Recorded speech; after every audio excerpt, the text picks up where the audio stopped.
Hi everyone. అనుకోని పెళ్ళి part 58. గమనిక: ఈ పాత్రలు నటులకు సంబంధించినవి కావు. ఇది కేవలం కల్పిత ప్రయోజనం కోసం మాత్రమే. ఏదైనా తప్పులు ఉంటే క్షమించండి. బ్రేక్ఫాస్ట్ తర్వాత మాన్వి, ధర్మ్, రాజ్ కియాతో కలిసి కాలేజ్కి బయలుదేరుతుంది. రేయాన్ష్ వెంట రావడం మొదలు పెడతాడు. రేయాన్ష్ మాన్వి దారిని అడ్డుకొని, నేను నిన్ను డ్రాప్ చేస్తాను, దయచేసి వద్దు అని చెప్పకు అని అంటాడు రేయాన్ష్. మాన్వి ఒక్క మాట కూడా మాట్లాడకుండా అతన్ని దాటి నడుస్తుంది. రేయాన్ష్ కారు తలుపు తెరిచి వేచి ఉంటాడు. మాన్వి నిశ్శబ్దంగా లోపల కూర్చుంటుంది.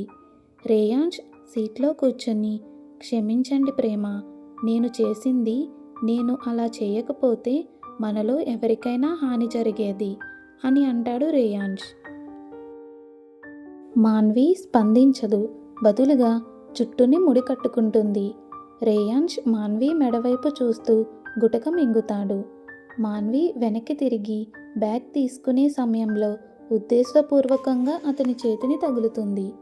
తరువాత లిప్స్టిక్ పెట్టుకోవడం మొదలు పెడుతుంది.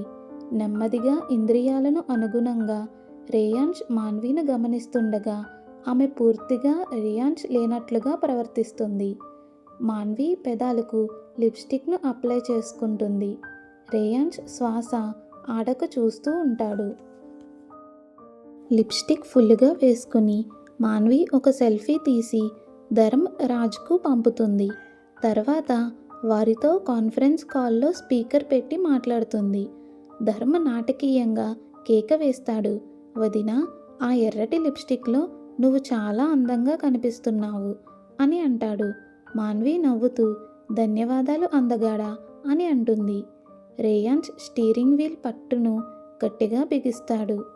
కొంతసేపటికి కాల్ ముగించి మాన్వి కిటికీ వైపు చూస్తూ చిరునవ్వుతో ఉంటుంది, రేయాన్ష్ని ఏడిపించినందుకు. రేయాన్ష్ మెల్లగా, దయచేసి ఇలా చేయకు బేబీ, నన్ను క్షమించు, నువ్వు ఏం చెప్పినా నేను చేస్తాను అని అంటాడు. కానీ మాన్వి స్పందించదు. చివరికి కాలేజీకి చేరుకుంటారు. రేయాన్ష్ మాన్వి మణికట్టును పట్టుకుని, క్షమించు జాన్ అని మెల్లగా అంటాడు. మాన్వి కళ్ళు మూసుకుని ఏమీ చెప్పకుండా కారు దిగి కాలేజ్ గేట్ వైపు నడిచి వెళ్ళిపోతుంది. తరగతి గదిలో కూర్చుంటే కియా పెద్దగా మాన్వి అని అరిచి పరిగెత్తుకుంటూ వస్తుంది. ఏమైంది, ఎందుకు ఇలా కనిపిస్తున్నావు అని అడుగుతుంది మాన్వి. కియా నాటకీయంగా, నేను ఈరోజు ఏం చేశానో చెప్తే నువ్వు నమ్మవు, భూమి నన్ను మింగేస్తుందా అని ఏడుస్తుంది కియా. మాన్వి నవ్వుతూ, సరే చెప్పు, ఏమైంది అని అంటుంది.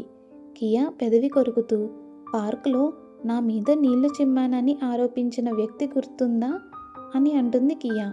మాన్వి తల ఊపుతుంది.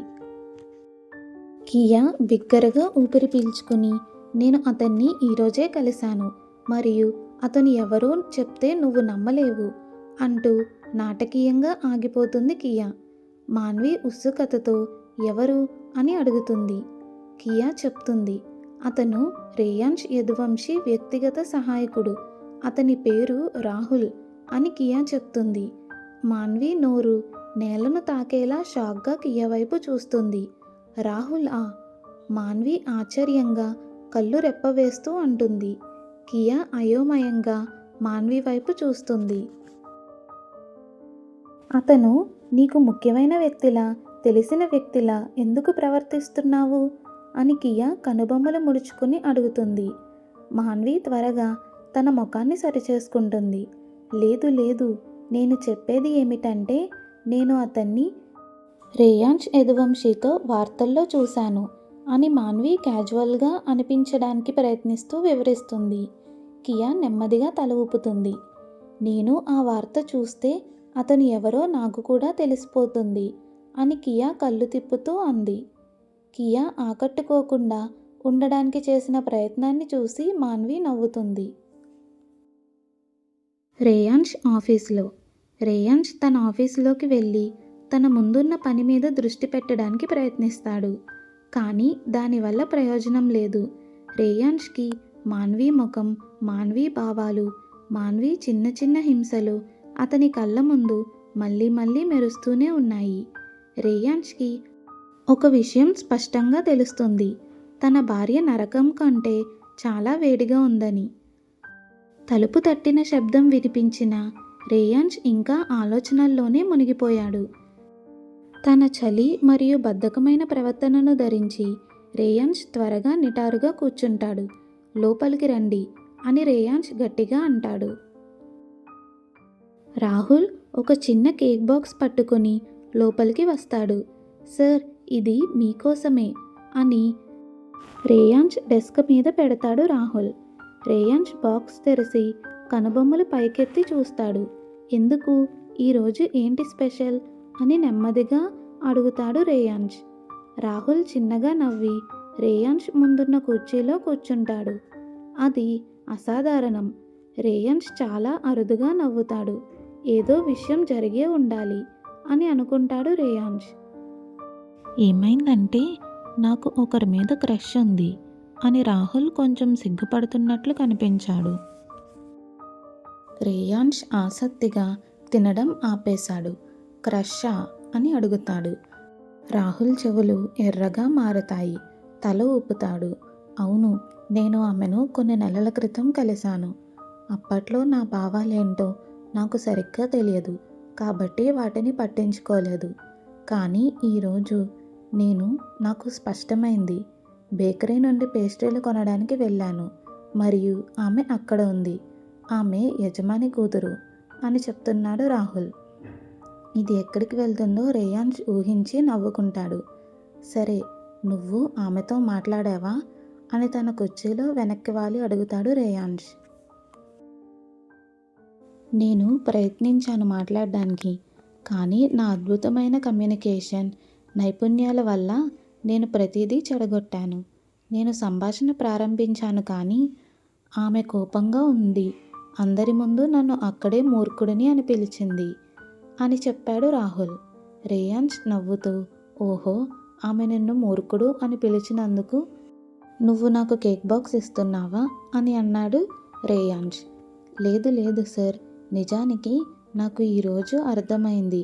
ఆమె మీద నాకు ప్రేమ కంటే ఎక్కువ అభిప్రాయం ఉందని అనిపిస్తుంది. ఆమె నా జీవిత భాగస్వామి కావాలని నేను కోరుకుంటున్నాను అని రాహుల్ సిగ్గుతో మెడని రుద్దుకుంటూ అన్నాడు. రేయాన్ష్ నవ్వకుండా ఉండలేకపోయాడు.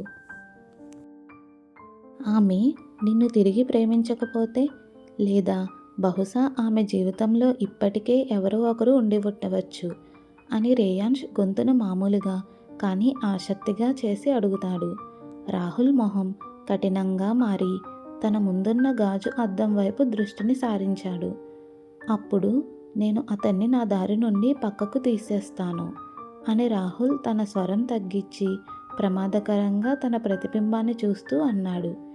ఇది నిజంగా అంత అమాయక ప్రేమ కాదు అని రేయాన్ష్ అనుకున్నాడు. తర్వాత రాహుల్ నిటారుగా నిలబడి మళ్ళీ ప్రొఫెషనల్ టోన్తో అడుగుతాడు. అయితే సార్, మనం వాళ్ళ ముగ్గురిని ఏం చేయాలి అని బేస్మెంట్లో బంధించిన రేయాన్ష్ అత్త వాళ్ళ గురించి అడుగుతున్నాడు రాహుల్. నాన్న ఎప్పుడు చెబితే అప్పుడు చూద్దాం, అప్పటి వరకు వాళ్ళని జాగ్రత్తగా చూసుకో అని రేయాన్ష్ గట్టిగా అన్నాడు. రాహుల్ అతని ఆజ్ఞను అర్థం చేసుకొని తల ఊపాడు. ఇంకేమీ మాట్లాడకుండా గది నుండి బయటకు వెళ్ళిపోయాడు. రేయాన్ష్ తన కుర్చీలో వెనక్కి వాలి ముందు జరిగిన మీడియా ఇంటర్వ్యూను మళ్ళీ చదువుతున్నాడు. వాళ్ళు ఆసక్తిగా మింగిన అబద్ధాలను రేయాన్ష్ ఇప్పటికే అర్థం చేసుకున్నాడు. అపార్థాలు వాళ్ళని అల్లుకుపోతున్నాయి. నా జాన్ తప్ప ఇప్పుడు అంతా సెట్ అయిపోయింది అని రేయాన్ష్ అనుకుంటాడు. నేను మాన్విని నాతో మాట్లాడేలా చేయాల్సి వస్తుంది. అయితే ఏం చేయాలి అని ఆలోచిస్తాడు రేయాన్ష్. నేను మాన్వికు డైమండ్ సెట్ ఏమైనా తీసుకురావాలా అని ఆలోచిస్తాడు రేయాన్ష్. లేదు లేదు, నేను మాన్వికు ఇప్పటికే 100 సెట్లకు పైగా ఇచ్చాను. మాన్వికు ఇప్పుడు బోరింగ్గా అనిపిస్తుంది. బహుశా ఆస్తినా? లేదు, నేను అలా కూడా చేయలేను. నేను మాన్వికు ఇంకా ఇస్తే నన్ను ఒంటరిగా వదిలేస్తానని మాన్వి చివరిసారి నన్ను బెదిరించింది. అంటూ రేయాన్స్ ముఖం చిట్లించి టేబుల్ మీద వేళ్ళతో కొడుతూ ఉన్నాడు. కారు సంగతి ఏంటి అని రేయాన్స్ ఆలోచించి తలను అడ్డంగా ఊపుకుంటాడు. లేదు, మాన్వికి డ్రైవింగ్ చేయడం కూడా ఇష్టం లేదు. అయితే అప్పుడే రేయాన్స్ అంతర్దృష్టి అకస్మాత్తుగా శబ్దం చేసింది. మాన్వికు పిల్లలని ఇవ్వు, మాన్వి వారిని ప్రేమిస్తుంది. ఆ ఆలోచనకు రేయాన్స్ స్తంభించిపోయాడు. అతని బుగ్గలు ఎర్రగా మారుతాయి. ఆగు, నాకు సిగ్గుగా ఉంది అని తనలోనే అనుకుంటూ అతని ముఖం మీద ఒక చిరునవ్వు మెరుస్తుంది. అయితే అప్పుడే ఒక ఆలోచన రేయాన్స్ మనసులో మొదలవుతుంది. అవును, ఇది ఖచ్చితంగా పనిచేస్తుంది. మాన్వి అతన్ని ఖచ్చితంగా క్షమిస్తుంది అని అనుకుంటాడు. రేయాన్స్ లేచి నిలబడగానే అతనిలో ఉత్సాహం ఉప్పొంగింది. బయట ఆకాశం అప్పటికే చీకటిగా ఉంది.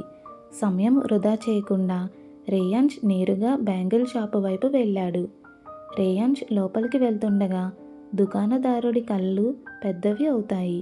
సార్, మీరు వస్తున్నారని మాకెందుకు చెప్పలేదు? మేము మీ సేవలో ఉండేవాళ్ళం కదా అని దుకాణదారుడు కొద్దిగా వంగి అంటాడు. రేయాన్స్ చుట్టూ మెరిసే గాజుల వరసలపై దృష్టి పెట్టి అతని వైపు తల ఊపుతాడు. ఇది నగరంలోని అతిపెద్ద గాజుల దుకాణం. రేయాన్స్ సేకరకన చూస్తుండగా అతని గార్డులు నిశ్శబ్దంగా అప్రమత్తంగా వెనుక నిలబడి ఉంటారు. అప్పుడే రేయాన్స్ భుజం మీద ఎవరో తట్టినట్లు అనిపిస్తుంది. రేయాన్స్ ఆశ్చర్యంగా వెనక్కి తిరిగి చూస్తే అక్కడ జై నిలబడి ఉంటాడు. నువ్వు ఇక్కడ ఏం చేస్తున్నావు?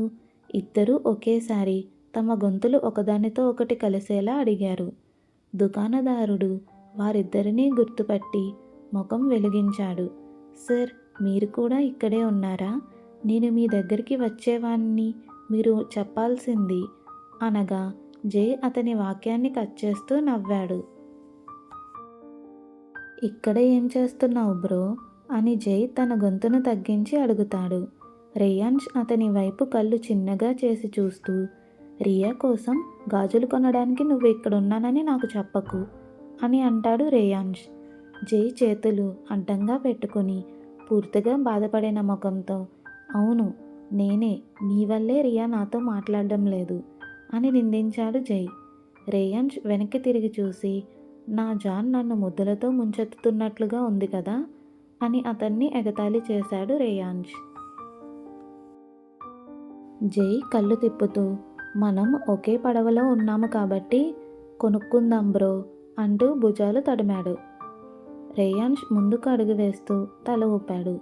వివిధ రంగుల గాజుల సెట్ నాకు ఇవ్వండి మరియు అని చెప్పి మాట ఆపేస్తాడు రేయాన్స్. రేయాన్స్ మనసులో ఒక జ్ఞాపకం మెదిలింది. చివరిసారి మాన్వి కుర్తీలు కొన్నప్పుడు రేయాన్స్ని చాలా తిట్టింది, తననే సెలెక్ట్ చేయమని.